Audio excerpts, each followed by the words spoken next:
एक film maker और एक आर्टिस्ट समय के साथ इवॉल्व होना ही चाहिए।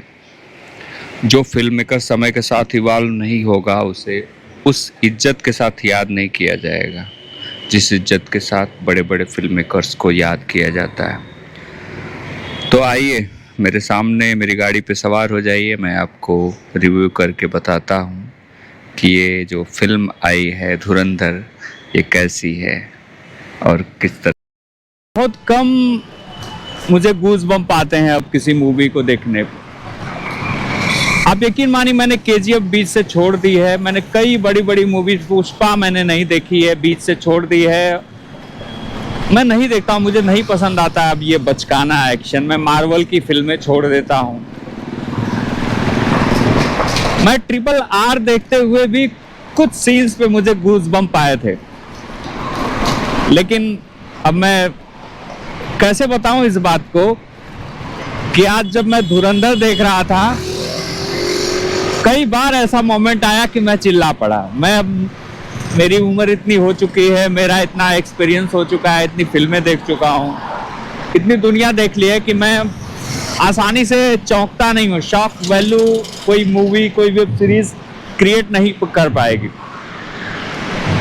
लेकिन मैं कई बार चौंका, कई बार शॉक लगा, कई बार मतलब खुश हुआ देख के कि कुछ ऐसे नए सीन्स, ऐसे नए मोमेंट इस मूवी में मिले जो बहुत ही ज़्यादा डिफरेंट थे, बहुत ही ज़्यादा यूनिक थे। इस मूवी को अगर एक लाइन में अगर कुछ कहा जाए तो मैं कहूँगा कि सारी चीज़ें होने के बावजूद ये एक आदित्य धर की फिल्म है। ये एक आदित्य धर की फिल्म है। मतलब पूरी कमांड उस बंदे ने इस फिल्म पर रखी है। आप जानते होंगे कि एक फिल्म मेकर, एक डायरेक्टर जो होता है, वो जब सारी चीजों में जब एक एक्सपीरियंस रखता है या एक टैलेंट अगर उसके पास रहता है तो सारी चीज़ों पे उसकी कमांड रहती है। जैसे म्यूजिक हो गया, कॉस्ट्यूम हो गया, लोकेशंस हो गई, अभिनय करवाने की एक मतलब उसी एक्टर से हर डायरेक्टर जो काम नहीं निकलवा पाता है, एक अच्छा डायरेक्टर उससे काम निकलवा लेता है। जैसे संजय दत्त को हम ऐसे एक टाइप के बोरिंग रोल में देखने के आदी हो चुके थे कई सारी फिल्मों से। आलू की तरह उनको हर फिल्म में डाल तो दिया जाता था, लेकिन वो एक्टिंग क्या करते थे वो हम सब देख ही रहे थे। और हम पहली बार एक डिफरेंट टाइप की स्टोरी देख रहे हैं। मतलब एनिमल आई थी, एनिमल थोड़ा थी डिफरेंट, लेकिन फिर भी उसमें भी वही एक बिजनेस, रिवेंज, इस टाइप की चीजें थी। ये स्पिनॉफ थ्रिलर होने के बावजूद ये हमको पाकिस्तान की लोकल गैंग की राइवलरी तक लेके जाती है। इस मायने में इसकी कहानी बहुत डिफरेंट है। मतलब ये एकदम बहुत नया हमको प्रेजेंट करती है ये फिल्म। मतलब ये उन स्पिनॉफ स्पाई थ्रिलर की तरह नहीं है कि एक एजेंट को जाना है वहाँ अपने देश के खिलाफ जो ये हो रहा है, जो साजिशें रची जा रही हैं, जो कुछ प्लानिंग कर रही है ISI, उसको बस्ट करना है। यहाँ वो नहीं है। यहाँ बहुत आगे के लेवल तक गए हैं, एकदम रूट तक, लेवल, लोकल लेवल तक गए हैं। और उस लोकल लेवल को पूरी रियलिटी के साथ जब दिखाया जाता है ना, तो उससे एक जो उसका जो एक टेस्ट है, उसका जो फ्लेवर है ना, वो जो फ्लेवर क्रिएट होता है वो बहुत डिफरेंट होता है। क्योंकि इस तरह की चीज़ें अभी तक नहीं देखी गई थी बॉलीवुड में। और मैंने जब सुना था कि इसका जो सेट है पाकिस्तान का, वो कहीं मलेशिया में या कहीं थाईलैंड में कहाँ क्रिएट किया गया था, मैं भूल गया। भाई साहब, ये एक सेट तो लग ही नहीं रहा है कि ये कहीं क्रिएट किया गया है। ये बिल्कुल रियल सेट लग रहा है।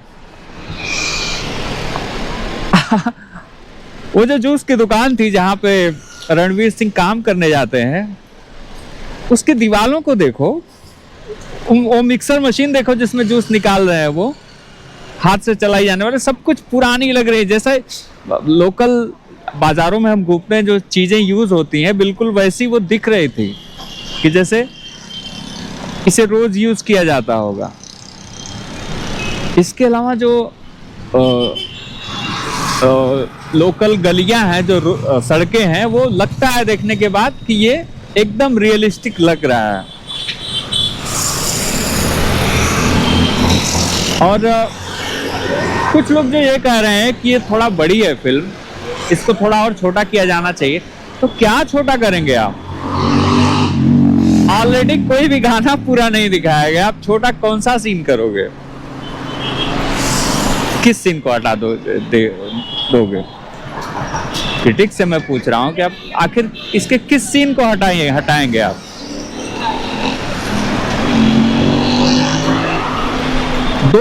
सवा दो घंटे के करीब पहला हाफ इसका था। मुझे पता ही नहीं चला कि 2.5 घंटे से मैं सिर्फ इंटरवल के पहले की फिल्म देख रहा हूं।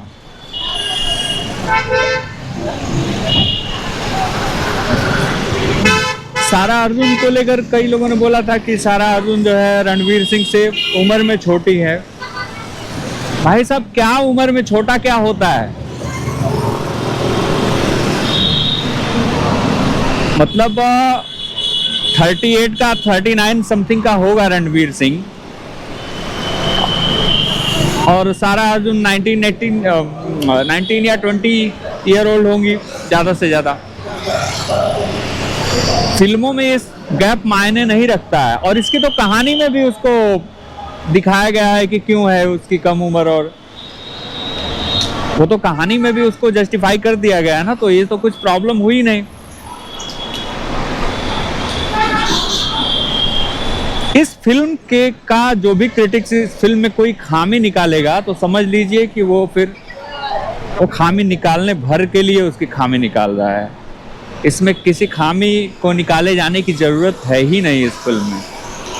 ये नियरली परफेक्ट फिल्म है, जैसे एक कमर्शियल फिल्म होती है, जैसे शोले थी, जैसे गदर थी, जैसे 3 इडियट थी। ये नियरली परफेक्ट फिल्म है, इसमें कहीं कमी निकालना ही नहीं चाहिए। मैं सारे क्रिटिक्स को कह रहा हूं, अगर कोई क्रिटिक्स मेरा रिव्यू देख रहा है तो ये नियरली परफेक्ट फिल्म है। म्यूजिक कहीं भी हल्का फीका नहीं पड़ा है, बल्कि एकदम निखर गया है। इसके अलावा जो सिनेमेटोग्राफी की जो मैं बात करूंगा,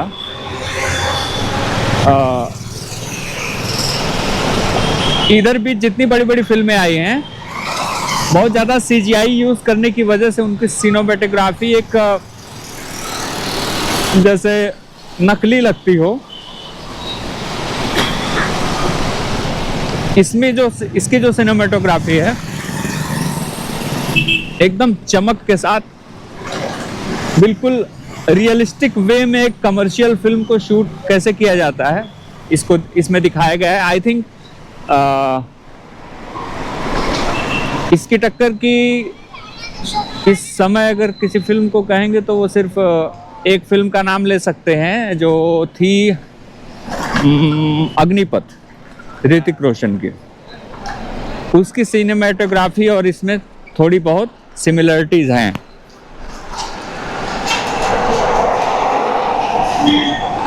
इसके अलावा इसमें अभी तो बहुत ज्यादा पाकिस्तान की सेना को और पुलिस को बहुत ज्यादा दिखाया ही नहीं गया है।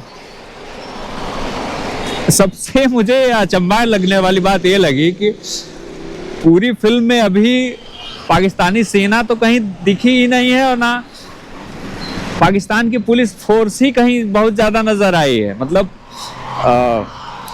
जो इनकाउंटर करने गए थे ये संजय दत्त, इनके साथ भी बहुत ज्यादा पुलिस वाले नहीं हैं। लेकिन जो सिनेमेटोग्राफी की तारीफ करते हुए मैं वो कुछ सीन्स की याद दिलाना चाहूँगा। जहाँ भी क्राउड दिखाया गया है ढेर सारे, जैसे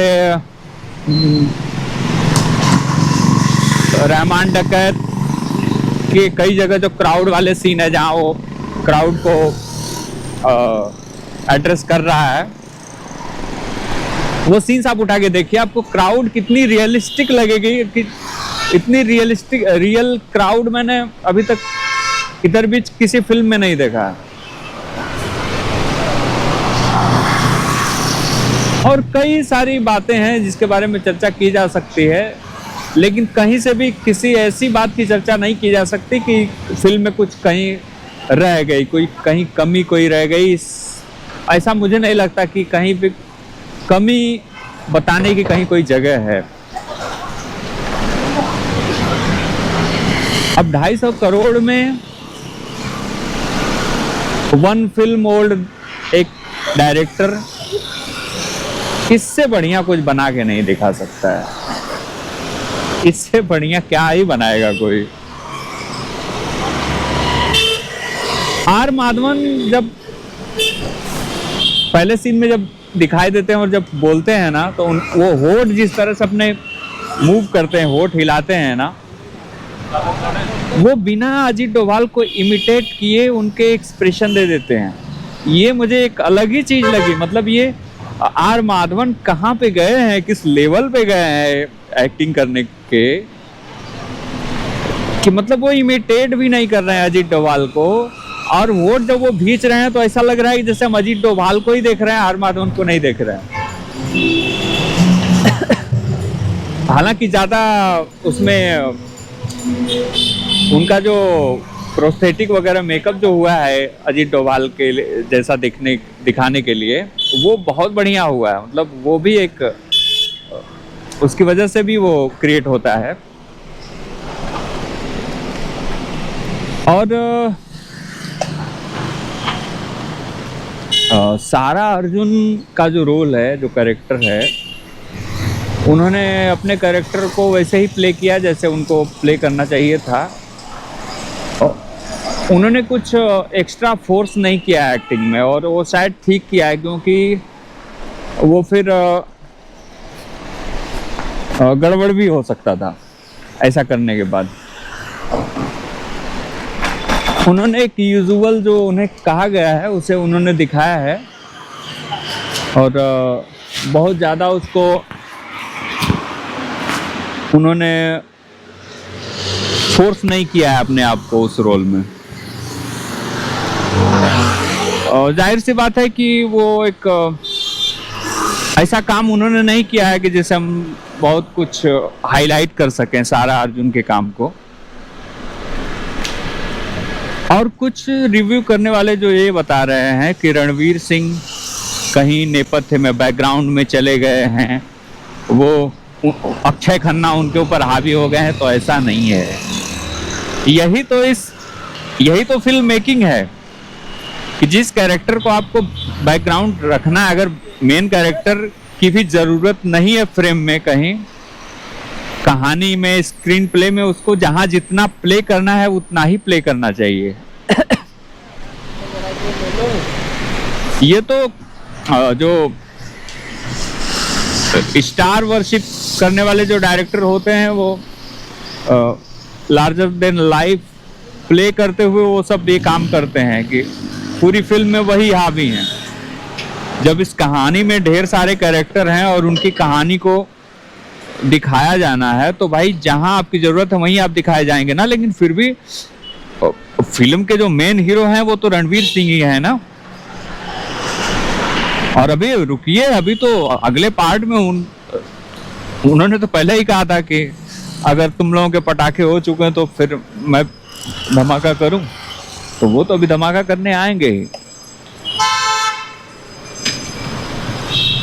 अब देखना ये है कि, और जब मैं कल, मतलब जिस दिन रिलीज हुई फिल्म, सुबह देख रहा था तो फिल्म के शोज बुक नहीं हुए थे, मतलब टिकट नहीं बिक रहे थे, और टिकट सस्ते भी थे।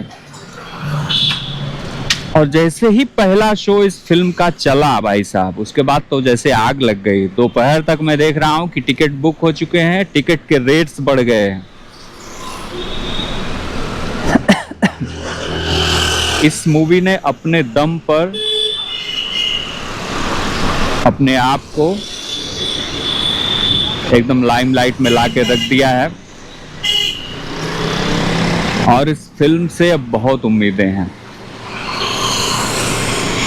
ये अब RRR वगैरह की कैटेगरी में आ चुकी है ये फिल्म, कंटेंट वाइज। मतलब सब कुछ ओरिजिनल है। गाने जो है वो गाने अब इसलिए जो अब दिखाए गए हैं वो पुराने गाने कई दिखाए गए हैं, वो उसको नहीं कहते हैं, लेकिन बाकी सब कुछ एकदम ओरिजिनल है, सब कुछ एकदम फ्रेश है। एक नए तरीके से कहानी कहने का एक जो तरीका है आदित्य धर का, मतलब वो बहुत ज्यादा इवॉल्व हुए हैं आदित्य धर। उनकी उरी को देखें आप, उरी से बहुत ज्यादा आगे निकले हैं आदित्य धर। जैसे उरी में वो बच्चे रहे हों, अब एडल्ट हो गए हों, बिल्कुल वैसा लग रहा है ये देखने के बाद। कुछ चीजें समय के साथ इवॉल्व होनी ही चाहिए, जैसे ब्लड शेड वगैरह दिखाने में जो रियलिस्टिक अप्रोच है, या लोकेशंस वगैरह रियलिस्टिक होनी चाहिए। अब जैसे इसमें रहमान डगत के रोल में जो अक्षय खन्ना है, वो रेहड़ी पर एक का सर रख के फोड़ते हैं। अब जब उस सीन को देखते हैं, वो रेहड़ी तक लेके जब जाते हैं, वो गलियां, वो जो सड़कें हैं और रेहड़ी पर जो चीज सामान रखा हुआ है, गुड़ वगैरह, जब उसे आप देखते हैं तो आपको समझ में आता है कि ये कितना रियलिस्टिक लग रहा है। मतलब उस पे जो गुड़ वगैरह रखा है, और जब वो जो किलोवाट होता है उससे उठा के जब वो फोड़ते हैं उसका सर, तो वो जैसे सर फूटता है, अब जब आप वो फिल्म देखेंगे वो इतना रियलिस्टिक लगता है और वो शॉक क्रिएट नहीं करता। मतलब आप डर नहीं जाएंगे वो देखकर। किसी हिंसक दृश्य को फिल्माने का एक ये सबसे बड़ा तरीका है कि आप उस ब्रूटैलिटी को दिखा भी दो और आपको बहुत ज्यादा उससे स्ट्रेस ना फील हो, मतलब वो देखकर। जबकि बहुत से रिव्यू करने वालों को मैं देखता हूं कि वो शॉक वैल्यू को तभी महत्व देते हैं जब देखने वाले को स्ट्रेस हो जाए, तो उसको कहेंगे कि ये बड़ा अच्छा सीन हुआ। लेकिन एक ऐसे सीन में जो बहुत ब्रूटल है और उसे देखने के बाद आपको असहज ना, मतलब अंदर से आप उससे डरे नहीं, मतलब उसे देखकर आपको परेशानी ना हो, जैसे आपके हार्ट पे वो तकलीफ ना दे कुछ, आपको सिर्फ शॉक वैल्यू उसकी एक क्रिएट करे। वैसे ही अक्षय खन्ना को जब भूसे से रणवीर सिंह मारते हैं एंडिंग में फिल्म की, और जो उनका चेहरा बन जाता है, वो भी बड़ा रियलिस्टिक लगता है, रियलिस्टिक फुटेज लगता है वो। रणवीर सिंह को जो घाव लगे होते हैं, जब वो घर आते हैं, कहते हैं भूख लगी है, और फिल्म की ओपनिंग सीन में जब रणवीर सिंह का ओपनिंग सीन आता है, जब वो अफगानिस्तान जाते हैं वहां से पाकिस्तान जाने के लिए, वो सब दृश्य जब आप देखेंगे, रणवीर सिंह का चेहरा देखेंगे, तो वो बाकी की फिल्मों से अलग इसीलिए लगता है क्योंकि एकदम वो लगता है कि उस रेत में, उस उजाड़ स्थान पे कोई अगर जा रहा है ट्रकों में भर के, आज जिस भी व्हीकल से, तो उसका चेहरा कैसा हो जाएगा उस जगह पे। जैसे आप महसूस करेंगे, आप किसी निर्जन जगह पे जाएंगे और वहां की हवा लगने के बाद आपका के चेहरे में एक ऐसा टेक्सचर आ जाता है जो बड़ा ही मतलब रूखा रूखा सा लगता है, वो चेहरे पे आपके दिखाई देने लगता है। बिल्कुल वैसा दिखाई देता है रणवीर सिंह का चेहरा, और पूरी फिल्म में रणवीर सिंह के चेहरे को एकदम रियलिस्टिक रखा गया है। उनके बाल साफ सुथरे हैं, लेकिन इसका ये मतलब नहीं कि वो वैसे साफ सुथरे हैं जैसे फिल्मों में वो उसको बिल्कुल उसका टेक्सचर कलर वगैरह करके रखा जाता है, वैसा नहीं है। जैसा रियल में होते हैं बाल इंसान के, वैसे ही बाल उनके हैं। सारा अर्जुन का पूरा मेकअप वगैरह है क्योंकि वो उस जगह पे रह रही हैं, एक महल में रह रही हैं, तो उनका जो बाल है, उनका जो चेहरा है, वो बिल्कुल उसको वैसे रखा ही जाएगा, वो एक ग्लैमराइज लुक रहेगा ही उनका। अक्षय खन्ना का स्क्रीन प्रेजेंस अब ऐसा बन चुका है कि वो किसी भी फिल्म में अपनी जो यूजुअल एक्टिंग है उसे कर दें तो फिल्म में सबसे ज़्यादा नाम उनका ही लिया जाएगा, बाहर क्रिटिक उनका ही नाम लेंगे। अब उनका स्क्रीन प्रेजेंस ऐसा हो चुका है, उन्होंने अपने आप को इतना निखार के ला चुके हैं वो अपने आप को कि अब हर फिल्म में उनकी तारीफ के लिए अलग से पैराग्राफ लिखा जाएगा उनके हर फिल्म के बाद। और जहाँ तक आदित्य धर की बात कहूँगा तो अपकमिंग जितने भी डायरेक्टर हैं, जितने भी फिल्म मेकर हैं, उन लोगों को समझना चाहिए कि आप जब फिल्म बनाते हैं तो आप एक नया यूनिक आइडिया लेकर आइए फिल्म मेकिंग का।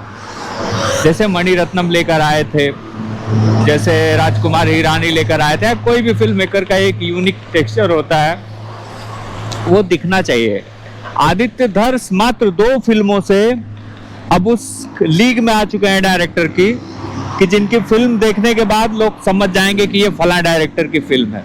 जैसे संजय लीला बंसाली की फिल्म आप देखेंगे तो अगर आप नहीं भी जानते हैं कि वो फिल्म के डायरेक्टर हैं कि नहीं तो आपको पता चल जाएगा। तो एक यूनिक स्टाइल डेवलप कर लिया है और फिल्म मेकिंग के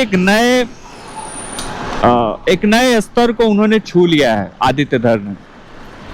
फिल्म में कहीं कोई काट छांट की गुंजाइश नहीं, फिल्म में कहीं कोई खामी कोई गिना नहीं सकता अगर जबरदस्ती गिनाना ही ना चाहे तो।